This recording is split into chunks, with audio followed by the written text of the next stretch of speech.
નસવાડી તાલુકામાં છેલ્લા 2 દિવસથી સતત ધોધમાર વરસાદ વરસી રહ્યો છે। ભારે વરસાદના કારણે નસવાડી શહેરના અનેક વિસ્તારોમાં વરસાદી પાણી ભરાઈ જતા જનજીવન અસ્તવ્યસ્ત બન્યું છે। નસવાડીમાં આવેલ SP Solanki high school, Gyandeep society, Jalaram મંદિર, કન્યા છાત્રાલય, અયોધ્યાનગર, મેમણ કોલોની અને મદન ઝાપા રોડ સહિતના વિસ્તારોમાં પાણી ભરાતા લોકોને અવરજવરમાં ભારે મુશ્કેલી પડી રહી છે। કેટલાક ઘરો અને દુકાનોમાં પણ વરસાદી પાણી ઘૂસી ગયા છે। સ્થાનિકોના જણાવ્યા મુજબ દર ચોમાસામાં આ વિસ્તારોમાં પાણી ભરાવાની સમસ્યા સર્જાય છે। હાલ તંત્ર દ્વારા અસરગ્રસ્ત વિસ્તારોમાં સર્વે હાથ ધરી જરૂરી રાહત કામગીરી કરવામાં આવી રહી છે।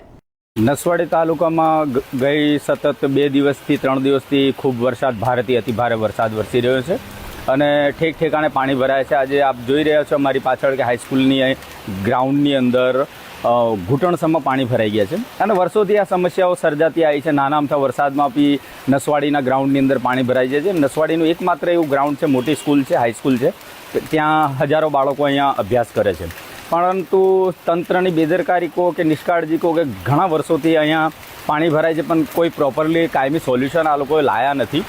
મારું કહેવું એવું છે પંચાયતને અને વહીવટી તંત્રને કે કોઈક મોટી ડ્રેનેજ વ્યવસ્થા કરવામાં આવે અને મોટા ભૂંગળા દબાવવામાં આવે અથવા તો મોટી ગટર લાઈન કરવામાં આવે, જેથી કરીને અહીંનું પાણી નીકળી જાય। બાજુમાં જ એકદમ અડીને એક જ્ઞાનદીપ સોસાયટી આવેલી છે। જ્ઞાનદીપ સોસાયટીની અંદર ઘરોની અંદર પાણી ઘૂસી ગયા છે। બાજુમાં છાત્રાલય છે, નાના નાના બાળકો અહીંયા રહે છે, રહીને ભણે છે, આદિવાસી બાળકો છે, એમના ત્યાં બી એમના ગ્રાઉન્ડની અંદર એમના ઘૂંટણસમાં પાણીની અંદરથી એમને પસાર થવું પડે છે।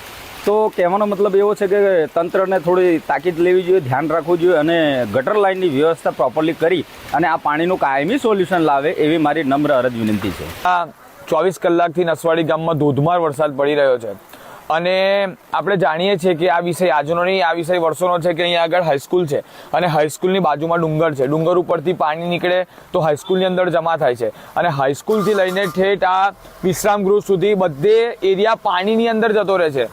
અને અહીંયા આગળ આ કન્યા છાત્રાલય છે, કન્યા છાત્રાલયની અંદર છોકરીઓ, આદિવાસી સમાજની છોકરીઓ અહીંયા આગળ ભણે છે અને અહીંયા અંદર જવું હોય તો ઘૂંટણ સુધી પાણી છે, અંદર જવા માટે કોઈ રસ્તો નહીં, છોકરીઓને જીવ જોખમની અંદર અહીંયા આગળ મુકાય છે।